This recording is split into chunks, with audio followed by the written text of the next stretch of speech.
삼성전자 주주분들, 이번 주 시장을 보면서 아마 이런 생각 많이 하셨을 겁니다. 이거 진짜 조정이 끝난 건가? 아니면 아직 한 번 더 흔드는 건가? 37만 원까지 갔던 삼성전자가 왜 이렇게 빠르게 흔들렸지? 지난주 화요일만 해도 삼성전자는 강했습니다. 시장 분위기는 뜨거웠고 반도체 기대감도 컸고 AI 메모리와 HBM, 파운드리 재평가 이야기도 계속 나왔습니다. 그런데 그 이후 흐름은 완전히 달라졌죠. 고점 이후 빠르게 밀렸고 장중에는 29만 원대까지 내려가면서 주주들의 불안감이 확 커졌습니다. 문제는 여기서부터입니다. 이 조정이 단순한 과열 해소인지 아니면 더 큰 하락의 시작인지 다음 주에 시장이 판단하게 될 가능성이 큽니다. 그래서 이번 영상에서는 이번 주 삼성전자를 흔든 핵심 이슈, 반도체 업황의 진짜 흐름, 외국인 수급과 환율, 그리고 다음 주 삼성전자 대응법까지 미리 정리해 보겠습니다. 지금 삼성전자에서 중요한 건 하루하루 오르내리는 숫자가 아닙니다. 조정 이후에도 큰 돈이 다시 들어올 명분이 남아있느냐입니다.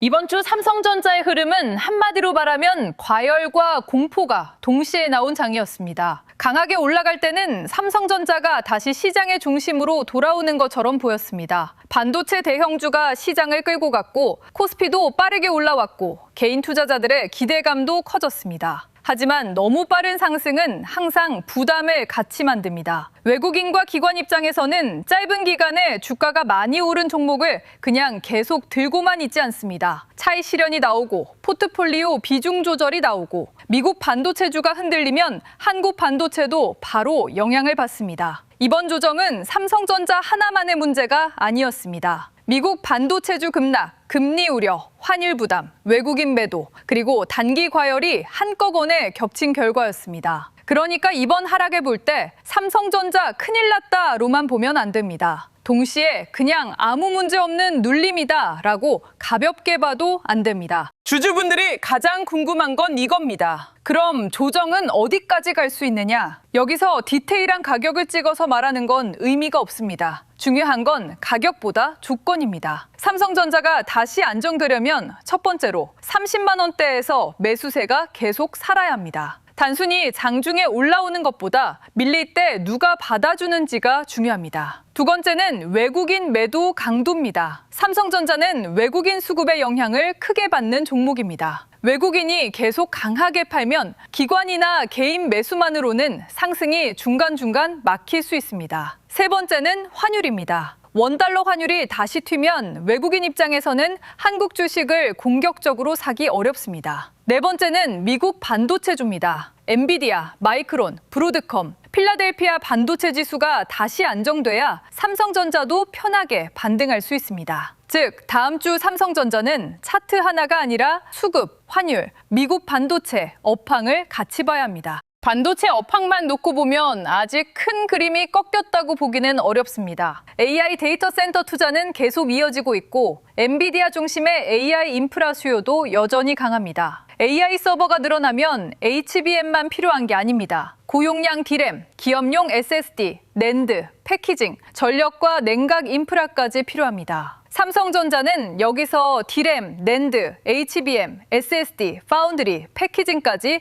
여러 축을 가지고 있습니다. 이건 분명한 강점입니다. 다만 시장이 지금 삼성전자에게 요구하는 건 가능성이 아니라 증거입니다. D램 가격이 좋아진다, HBM을 준비하고 있다, 파운드리 반사이익이 있을 수 있다. 이런 이야기는 이미 시장이 어느 정도 알고 있습니다. 이제는 실제 물량, 수율, 마진, 고객 확보, 실적 숫자로 확인돼야 합니다. 다음 주 시장도 결국 이 부분을 다시 보게 될 겁니다. 삼성전자에서 HBM 이슈는 여전히 중요합니다. 하지만 이제는 HBM이라는 단어 하나만으로 주가가 계속 오르기는 어렵습니다. 투자자들도 많이 똑똑해졌습니다. 이제 시장은 묻습니다. 그래서 실제 고객은 누구냐? 물량은 얼마나 되느냐? 수율은 안정되느냐? 마진은 좋아지느냐? 하이닉스와의 격차는 얼마나 줄었느냐? 이 질문에 답이 나와야 합니다. 삼성전자는 HBM4, HBM4E, HBM5까지 차세대 제품 로드맵을 계속 보여주고 있습니다. 젠슨 황과 전영현 부회장의 회동도 시장에는 중요한 신호였습니다. 엔비디아와의 협력 가능성을 다시 확인했다는 점에서 삼성전자 주주분들에게는 분명히 긍정적인 뉴스였죠. 하지만 이 뉴스가 진짜 힘을 가지려면 다음 단계가 필요합니다. 공급 일정, 고객 인증, 장기 계약, 그리고 실적 반영입니다. 다음 주 삼성전자 흐름에서 HBM 뉴스가 다시 부각된다면 단어가 아니라 구체성을 봐야 합니다. 파운드리도 다음 주에 볼 중요한 축입니다. TSMC가 가격 인상 가능성을 시사했다는 뉴스가 나오면서 삼성전자 파운드리의 반사의 기대가 다시 살아났습니다. TSMC는 여전히 압도적인 1위입니다. 엔비디아, 애플, AMD 같은 대형 고객들이 TSMC에 크게 의존하고 있죠. 그런데 가격 부담이 커지고 공급망 다변화 필요성이 커지면 삼성전자에게도 기회가 생길 수 있습니다. 다만 여기서 착각하면 안 됩니다. TSMC가 비싸진다고 해서 고객이 자동으로 삼성전자로 넘어오는 건 아닙니다. 파운드리는 신뢰 산업입니다. 수율이 안정적이어야 하고 일정이 맞아야 하고 성능이 나와야 하고 고객이 장기적으로 믿고 맡길 수 있어야 합니다. 삼성전자 파운드리가 재평가를 받으려면 싸다가 아니라 맡겨도 된다는 신뢰를 보여줘야 합니다. 다음 주 이후 삼성전자 전망에서도 파운드리 관련 뉴스는 계속 체크해야 합니다.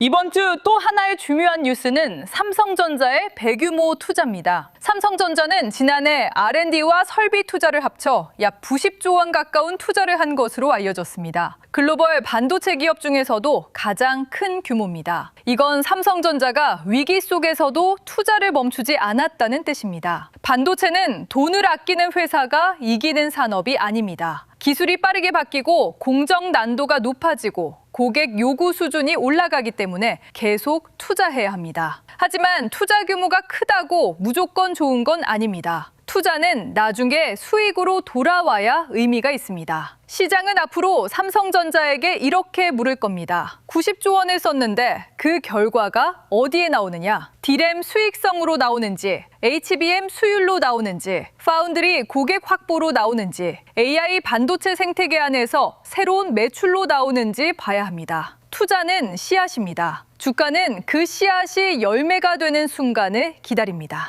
삼성전자의 새로운 성장 동력으로 헬스케어와 유전자 분석도 주목할 필요가 있습니다. 삼성전자는 미국 유전자 분석 기업 엘리먼트 바이오사이언스에 투자하면서 최대 주주 지위를 확보했습니다. 이 뉴스는 단기 주가를 바로 크게 움직이는 재료는 아닐 수 있습니다. 하지만 장기적으로는 흥미로운 방향입니다. 삼성전자는 이미 갤럭시 스마트폰, 갤럭시 워치, 갤럭시 링, 삼성 헬스 플랫폼을 가지고 있습니다. 여기에 유전체 분석 기술이 붙으면 단순한 운동 기록이나 수면 기록을 넘어 초개인화 헬스케어로 갈 수 있습니다. 쉽게 말하면 내 몸의 유전적 특징과 매일의 수면, 심박, 운동 데이터를 결합해서 나에게 맞는 건강관리 서비스를 제공하는 그림입니다. 이게 당장 실적을 바꾸는 건 아닙니다. 하지만 삼성전자가 반도체 회사이면서 동시에 AI와 헬스케어 플랫폼까지 노리는 회사로 확장될 수 있다는 점에서 장기 옵션으로 볼 수 있습니다. 이 헬스케어 이야기를 주식 관점에서 너무 과장하면 안 됩니다. 유전자 분석은 규제가 강한 시장입니다. 개인정보 보호도 매우 중요하고 의료 서비스와 연결되려면 각국의 승인과 신뢰가 필요합니다. 그러니까 삼성전자가 유전자 분석 기업 최대 주주가 됐다고 해서 바로 갤럭시가 병원처럼 바뀐다, 바로 매출이 폭발한다, 이렇게 보면 위험합니다. 하지만 방향은 분명합니다. 삼성전자는 더 이상 스마트폰을 팔고 끝나는 회사로 남고 싶어 하지 않습니다. 갤럭시 생태계 안에서 건강 데이터, AI 분석, 웨어러블, 의료기기, 유전체 분석을 연결하려는 겁니다. 애플이 아이폰을 중심으로 건강, 결제, 구독, 생태계를 확장해온 것처럼 삼성전자도 갤럭시 생태계를 더 깊게 만들려는 흐름입니다. 이건 주가에 당장 반영되는 재료는 아니지만 장기 밸류에이션을 바꿀 수 있는 씨앗입니다. 그러면 다음 주 삼성전자 전망은 어떻게 봐야 할까요? 가능한 흐름은 크게 세 가지입니다. 첫 번째는 안정 반등입니다. 외국인 매도 강도가 줄고 환율이 안정되고 미국 반도체주가 버텨주면 삼성전자는 조정 이후 다시 힘을 받을 수 있습니다. 이 경우에는 이번 조정이 과열 해소였다는 해석이 강해집니다. 두 번째는 변동성 박스권입니다. 좋은 뉴스는 있지만 외국인 매도가 이어지고 미국 시장도 완전히 안정되지 않으면 삼성전자는 위아래로 흔들리면서 매물을 소화하는 흐름이 나올 수 있습니다. 세 번째는 재하락입니다. 환율이 다시 튀고 미국 반도체주가 다시 밀리고 외국인 매도가 강해지면 시장은 다시 공포를 확인하러 갈 수 있습니다. 다음 주는 이 세 가지 중 어느 쪽으로 시장이 기울지 확인하는 구간입니다. 가장 현실적인 기본 시나리오는 단번에 다시 전고점으로 가는 그림보다는 변동성을 동반한 확인 과정입니다. 이유는 간단합니다. 한번 강하게 흔들린 종목은 바로 직전 분위기로 돌아가기 어렵습니다. 위에서 물린 매물도 있고 저점에서 들어온 단기 매수도 있고 외국인 매도에 대한 경계도 남아 있습니다. 삼성전자가 다시 강하게 가려면 시장은 시간을 두고 확인하고 싶어 합니다. 아래에서 진짜 매수세가 들어오나? 외국인이 더 이상 강하게 팔지 않나? 반도체 업황 뉴스가 계속 좋은가? 미국 반도체주가 버티나? 이 확인이 필요합니다. 그래서 다음 주 초반에 강하게 튄다고 해서 무조건 추격하는 건 조심해야 합니다. 반대로 조금 더 흔들린다고 해서 바로 끝났다고 볼 필요도 없습니다. 중요한 건 흐름입니다. 저점이 계속 낮아지는지 아니면 흔들리면서도 매수세가 들어오는지를 봐야 합니다. 외국인 수급은 다음 주 핵심 변수입니다. 이번 조정 구간에서 외국인 매도는 시장 불안을 키운 가장 큰 요인 중 하나였습니다. 특히 삼성전자와 SK하이닉스 같은 반도체 대형주의 매도가 집중되면 코스피 전체가 흔들립니다. 다만 외국인 매도를 무조건 한국 시장 이탈로만 볼 필요는 없습니다. 최근 반도체주가 빠르게 올랐기 때문에 글로벌 펀드 입장에서는 비중 조절이 필요했을 수 있습니다. 차익 실현, 리밸런싱, 환율 대응이 섞였을 가능성이 큽니다. 그래서 다음 주에는 외국인이 순매수로 바로 돌아오느냐보다 매도 강도가 줄어드는지를 먼저 봐야 합니다. 강한 매도가 약한 매도로 바뀌고 그다음 관낭으로 바뀌고 이후 매수로 돌아오는 경우가 많습니다. 삼성전자 반등의 첫 신호는 외국인이 갑자기 크게 사는 것보다 더 이상 강하게 팔지 않는 모습일 수 있습니다. 환율도 빼놓을 수 없습니다. 삼성전자 주가는 원화와도 연결돼 있습니다. 외국인은 원화로 삼성전자를 사지만 성과는 달러 기준으로 계산합니다. 원화가 계속 약해지면 주가가 올라가도 환차손 부담이 생깁니다. 그래서 환율이 안정돼야 외국인이 한국 대형주를 다시 편하게 볼 수 있습니다. 다음 주에 원달러 환율이 안정되는지 다시 급등하는지 꼭 봐야 합니다. 환율이 안정되면 외국인 매도 압력이 줄어들 수 있습니다. 반대로 환율이 다시 피면 삼성전자 주가도 또 흔들릴 수 있습니다. 최근 시장은 반도체 뉴스 하나만으로 움직이는 게 아닙니다. 미국 금리, 달러, 환율, 외국인 수급이 같이 움직입니다. 삼성전자를 보려면 삼성전자 뉴스만 보면 안 되는 이유입니다. 재운 방법을 정리해 보겠습니다. 먼저 오래 들고 계신 주주분들입니다. 이번 조정이 불안한 건 당연합니다. 37만 원 부근까지 강하게 올라갔던 종목이 단기간에 29만 원대까지 흔들렸으니 멘탈이 흔들릴 수밖에 없습니다. 하지만 장기 보유자라면 하루하루의 공포보다 사업의 큰 흐름이 깨졌는지를 봐야 합니다. 디램과 낸드 업황이 꺾였는지, HBM과 AI 메모리 로드맵이 무너졌는지,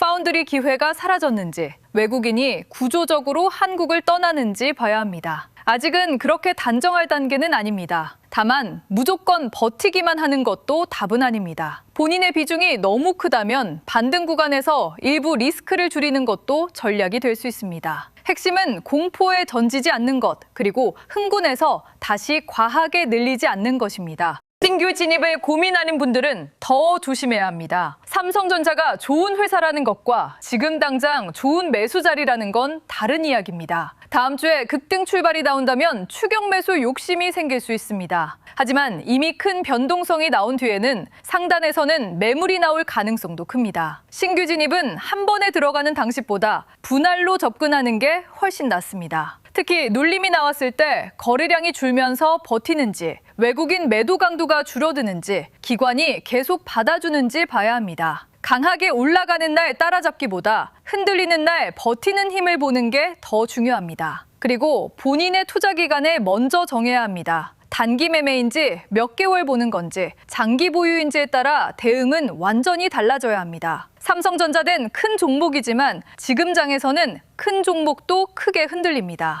다음 주에 꼭 볼 체크리스트를 정리하면 이렇습니다. 첫째, 삼성전자가 30만 원대에서 매수세를 유지하는지 봐야 합니다. 둘째, 외국인 매도 간도가 줄어드는지 봐야 합니다. 셋째, 환율이 안정되는지 봐야 합니다. 넷째, 미국 반도체주가 다시 밀리지 않는지 봐야 합니다. 다섯째, HBM과 파운드리 뉴스가 단순 기대가 아니라 구체적인 물량과 고객 이야기로 이어지는지 봐야 합니다. 여섯째, 반도체 소부장과 전력 인프라까지 돈이 퍼지는지 봐야 합니다. 진짜 주도주는 혼자만 움직이지 않습니다. 삼성전자만 반등하고 주변이 죽어 있으면 힘이 약할 수 있습니다. 반대로 삼성전자, SK하이닉스, 장비주, 전력 인프라가 함께 움직이면 시장은 다시 AI 반도체 사이클을 믿기 시작할 수 있습니다. 다음 주는 바로 이 신뢰를 확인하는 시간입니다. 그리고 요즘처럼 시장 흐름이 빠르게 바뀌는 장에서는 혼자서 모든 뉴스와 수급을 따라가기 어렵습니다. 영상 하단 더보기란에 있는 신청 페이지를 통해 주도주 알림센터 입장 안내를 받아보실 수 있습니다. 주도주 알림센터에서는 시장 흐름과 관심 종목 신호를 중심으로 삼성전자, SK하이닉스,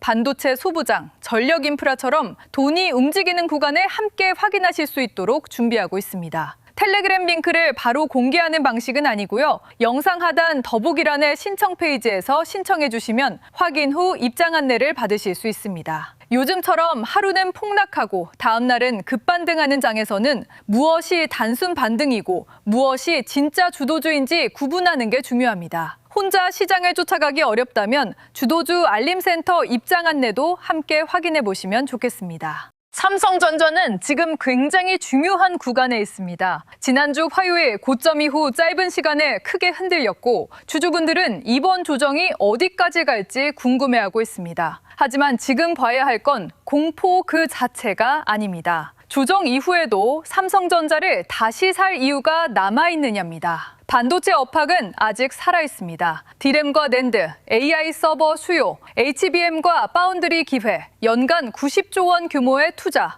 그리고 유전자 분석과 헬스케어 같은 장기 성장 동력까지 삼성전자의 이야기는 여전히 많습니다. 다만 이야기가 많다고 주가가 바로 올라가는 건 아닙니다. 다음 주 시장은 그 이야기를 믿을 수 있는지 확인할 겁니다. 외국인이 덜 파는지, 환율이 안정되는지, 미국 반도체주가 버티는지, 삼성전자 아래에서 매수세가 살아나는지 봐야 합니다. 이번 조정이 끝났는지 아닌지는 누가 말로 정해주는 게 아닙니다. 시장 안에 돈이 보여줄 겁니다. 다음 주 삼성전자는 그 돈의 방향을 확인하는 한 주가 될 가능성이 큽니다.